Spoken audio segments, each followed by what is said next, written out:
Welcome back to another week of Guided by Faith. I'm your host, Jay Holland, and for some of you guys, I am your youth pastor, Jay Holland, and it's super to get to be in your ear just a little bit each day.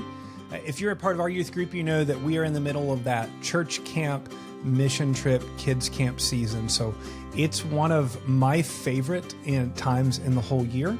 And as we have been to camp, as a lot of us are taking part in kids camp, many of us are prepping for a mission trip. I got to thinking, I have been on probably 35 to 55 different mission trips in my life. And I feel so incredibly blessed by God to be a part of that.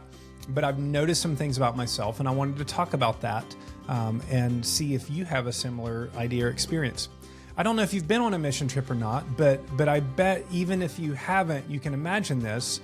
When you go on a mission trip, you tend to be really focused and really intentional. All of a sudden you wake up early and pray. You're ready to go talk to strangers about Jesus.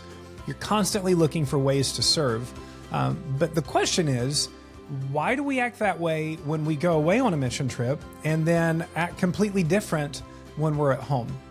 So what I want to do over the next couple of weeks is help get you in the mindset for living the mission in your own neighborhood, living the mission when you're at home. So basically, we kind of live as missionaries, live on mission. And I think that's a very, very biblical thing to do.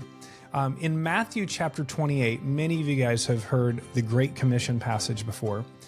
Matthew 28, 18 through 20, Jesus says, "All authority in heaven and on earth has been given to me. Go therefore and make disciples of all the nations, baptizing them in the name of the Father and the Son and the Holy Spirit, teaching them to observe all that I've commanded you. And behold, I'm with you always to the end of the age." This begins by Jesus saying, I've got authority, I've got power, and now I'm telling you, go make disciples. But one of the things that I learned, it's important to remember that Jesus did not speak English, and the Bible was not originally written in English. Jesus actually spoke Aramaic, and the New Testament was written in Greek. So already there was a translation of Jesus's words.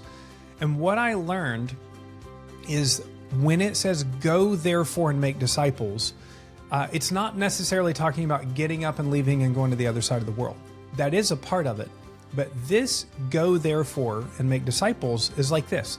As you are going, make disciples. So as you are going about your day, make disciples. As you're going about your life, make disciples. The Great Commission is not just about going far away.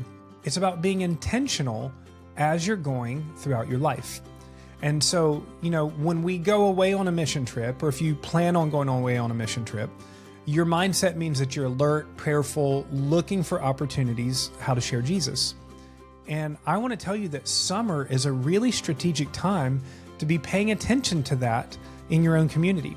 During the school year, during, that grind, a lot of times you're pressed out, you're stressed out, you've got so much on you. And summertime, you get a chance to relax a little bit. You have a little bit less on you, sometimes a little bit more free time. You get more unstructured time to be with people and to do things.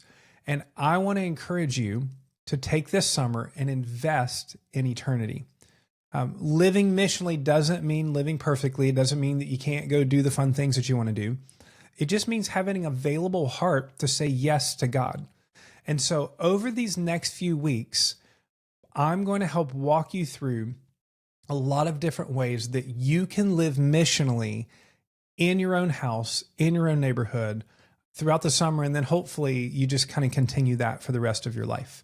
But I just want to leave you with this today. If you were going on a mission trip, you would plan for it, you would prep, you would be excited to share Jesus with people, you would be willing to get out of your comfort zone, you would be brave and bold. So why can't we do that in our own neighborhood? Why can't we do that in the regular places where we live? Because you have actually a much greater possibility of having an impact on the people that you get to spend more time with. You get more follow-up, you get more chances, you've already broken down bridges to be with them.